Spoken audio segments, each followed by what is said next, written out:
24 மணி நேரமும் ஒரு குட்டி பையன் டிவியில் கார்ட்டூன் பார்த்துக்கிட்டே இருக்கான். இது தெரிஞ்ச அவங்க அப்பா அவனை கண்டிக்கிறாங்க. கடைசியில் அவருமே பையன் பண்ணுறது கரெக்டு தான், இப்படியே இருக்கட்டும் அப்படின்னு சொல்லி விட்டுறாங்க. அப்படி என்ன நடந்துச்சு, ஒரு கார்ட்டூனை வச்சு இப்படி சூப்பரான ஒரு மெசேஜ் சொல்ல முடியுமா அப்படிங்கிறதான் இந்த கதையில் பார்க்க போகிறோம். அப்படி அந்த மெசேஜ் என்ன மெசேஜ், அப்படி அந்த அப்பா எப்படி இப்படி மாறினாரு அப்படிங்கிறதையும் பார்ப்போம். வாங்க கதைக்குள்ளே போகலாம்.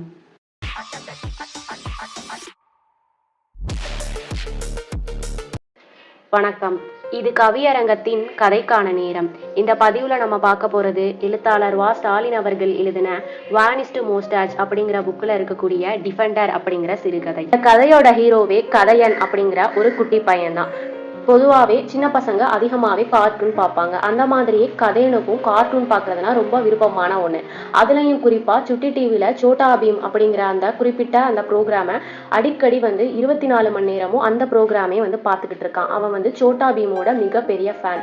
எந்த அளவுக்கு அவன் பெரிய ஃபேன்னா, இந்த தீபாவளிக்கு கூட அவன் சோட்டா பீம் மாதிரியே ட்ரெஸ் வாங்கி போட்டுட்டு ரொம்ப சந்தோஷமா இருந்தான். அந்த அளவுக்கு அவனுக்கு சோட்டா பீமை ரொம்ப பிடிக்கும்.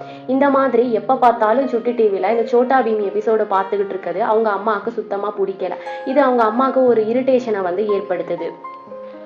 அவங்க அம்மாவும் பொறுத்து பாக்குறாங்க, இவன் இப்ப திருந்துவான் அப்ப திருந்துவான் அப்படின்னு. ஆனா அவன் திருந்துன மாதிரியவே இல்லை. எப்ப பார்த்தாலும் டிவியை பார்த்துட்டே இருக்கான். இன்னைக்கு அவங்க அம்மா ஒரு முடிவு பண்றாங்க.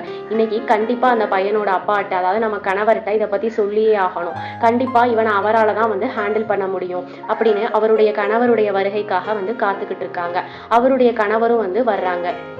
தன்னுடைய கணவர் வந்த உடனே, ஏங்க, நான் ரொம்ப நாளாக உங்கள்கிட்ட சொல்லணும்னு நினச்சிட்டே இருந்தேன்.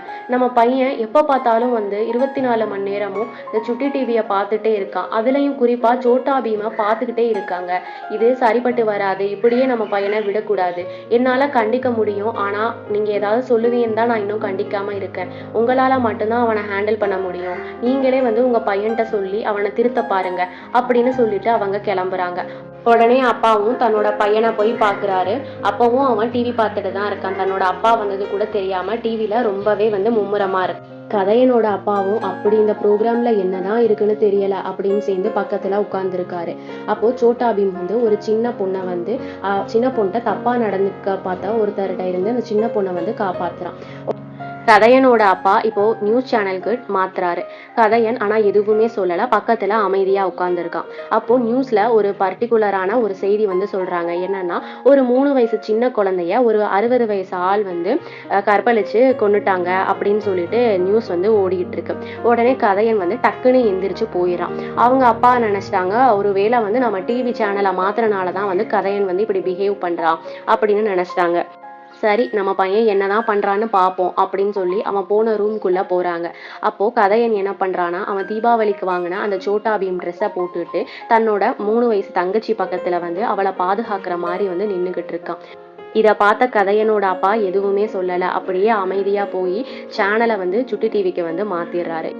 இதோட இந்த டிஃபெண்டர் அப்படிங்கிற கதை முடியுது. டிஃபெண்டர் அப்படின்னாலே பாதுகாவலர் அப்படிங்கிற அர்த்தம் தான். அந்த பையன் எப்போ பார்த்தாலும் சுட்டி டிவி பார்த்தாலும், அதில் பர்டிகுலராக சோட்டா பீமை பார்த்தாலும் அதில் நல்ல விஷயம் இருக்க தான் செய்யுது அப்படிங்கிற மெசேஜை இதில் எடுத்துகிட்டு வருவாங்க. இதோட இந்த கதை முடியுது. இந்த மாதிரியான ஷார்ட் ஸ்டோரிஸ் வானிஸ்ட் மோஸ்டாச் அப்படிங்கிற புக்கில் இருக்குது.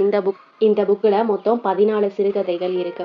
இந்த புக்கோட ஆத்தரை பற்றி பார்க்கணுன்னா, எழுத்தாளர் வா. ஸ்டாலின் அவர்கள் வானிஸ்ட் மோஸ்டாச், மிஸ்டர் எக்ஸ், சிகப்பு கொடிகள், கொலவி கொட்டியது, கதை சொல்லும் மருத்துவன், பெட்ஷீட், அந்த மாதிரி புத்தகங்களை எழுதியிருக்காரு. இந்த புத்தகம் வாசிக்க விரும்புவோர் டிஸ்கிரிப்ஷன்ல இருக்க லிங்கை கிளிக் பண்ணி என்னை தொடர்பு கொள்ளவும்.